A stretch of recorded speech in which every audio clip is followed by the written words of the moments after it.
Alright guys, welcome back to Daily Blades. Today we've got a Kershaw on the table. It's in the form of a Launch 2, specifically model number 7200 SWOL, stands for Stonewash with the olive handle.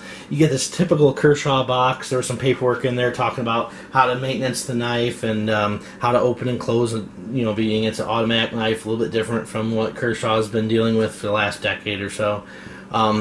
So let's get right into it. The knife is roughly 3.5 ounces in weight, so it's a fairly lightweight knife. Coming in at just under 8 inches, you've got about a 3¼ inch cutting edge. It does have drop point blade on it, as you see here. It's got the Kershaw's American made stone washing on there, so much like you get on the zero tolerance knives. Excellent stone washing. I can't speak enough about it. Great stone washing, holds up great. I really do like their stone washing. There you can see the blade material is the CPM 154.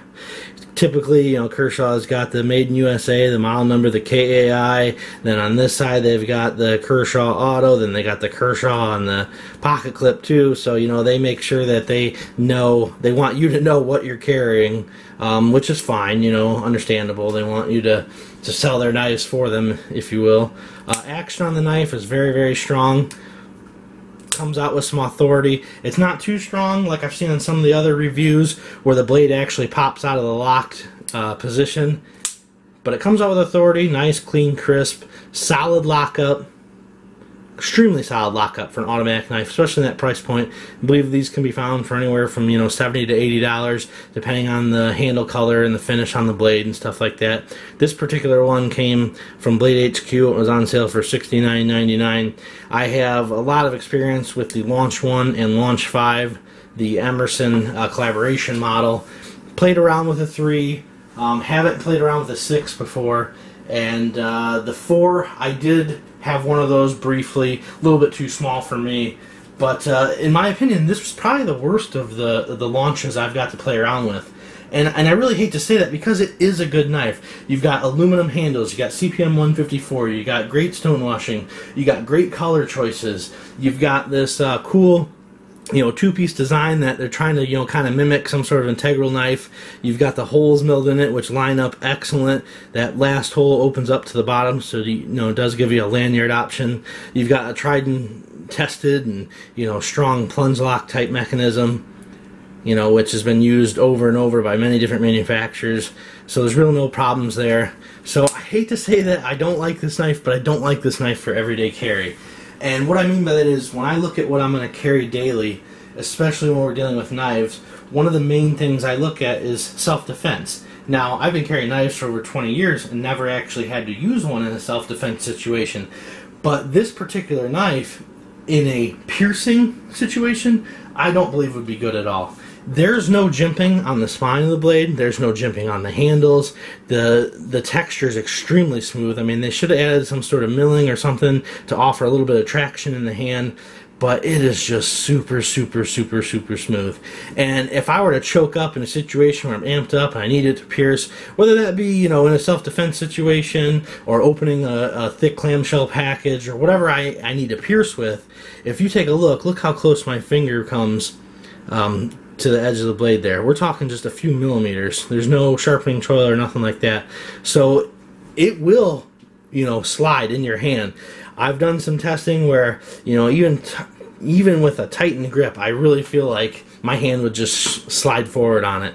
And in my carrying it for a couple days and getting ready for this review, there was a couple times we were sitting there playing with it, me and my brother, and we were opening it and closing it, we were cutting some different things, and honestly, I was like a little nervous using it, just because, I got a cut on my thumb right now where I've been bit by something else from a zero tolerance. But the thing is you get to that point where which knives feel good in your hand, which knives index well and tell you exactly where that blade is, and this one unfortunately just doesn't do it for me. So for that reason right there, you know, I wouldn't want to EDC it, just because I would like to carry a blade that will cover as many facets as possible. The other thing is, while they probably offer different pocket clips, this one is not very deep carry. It sticks up quite a bit, and, you know, and I'm slightly, you know, heavier set, so in certain situations where I have to bend over from a sitting position and stuff, this could actually come in contact with me, and while it is rounded, it wasn't painful, but it wasn't necessarily pleasant. Also, I really don't feel like that pocket clip needs to be that wide, but that's neither here nor there. I had no actual problems getting it in or out of my jeans or out of my khakis, so not a huge issue there. Really, it just comes down to texture and control in the hand.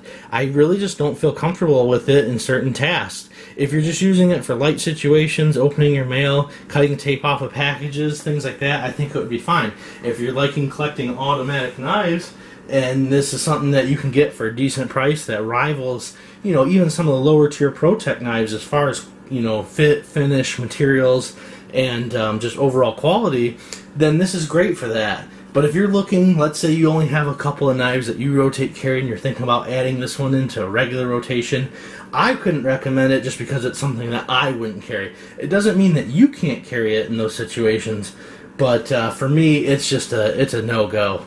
And it's a shame too, because I really do like the Launch series of knives. I have an incredible admiration for the Launch one. I still believe out of the Launch series, they have 6 knives, the 7th one I believe they just announced at SHOT Show, but out of the first 6, #1 is my favorite. I've used it quite a bit, and then also the Emerson collaboration and the Launch 5 is another great knife. I have not messed around with the Launch 6, so I can't really give any, you know, specs on that one, but I've touched, you know, the 1, the 2, the 3, the 4, and the 5, and this Launch 2 is by far my least favorite in the hand as far as how it feels, do I trust it, and things like that. So, and also the pocket clip does create a little bit of a hot spot for me, just because I think of the shape of the handle, and when I index it into my palm, it does dig in a little bit. I noticed that when I tried to choke up for some cutting tasks, because I was choking up and I was getting that firm grip because I didn't want my finger to slip in and get cut, and I noticed that that did create a hot spot then. It wasn't super uncomfortable, but it was there and was present. So again, it's a great knife, you know. Unfortunately, it's just not for me for everyday carry. Doesn't mean that I'll sell it. It might, just because if I don't carry it, it's going to sit for a little while, and eventually I'll decide to probably part with it. But if you guys get an opportunity to pick one of the Launch 2s up, or you're thinking about spending a couple more dollars, you're looking at maybe the Launch 5, or you're looking at the Launch 1, I would definitely pick one of those first. That's just personal preference. They are larger knives than this, but yeah. So alright guys, I hope you enjoyed the video. Until next time, thanks for watching and take care.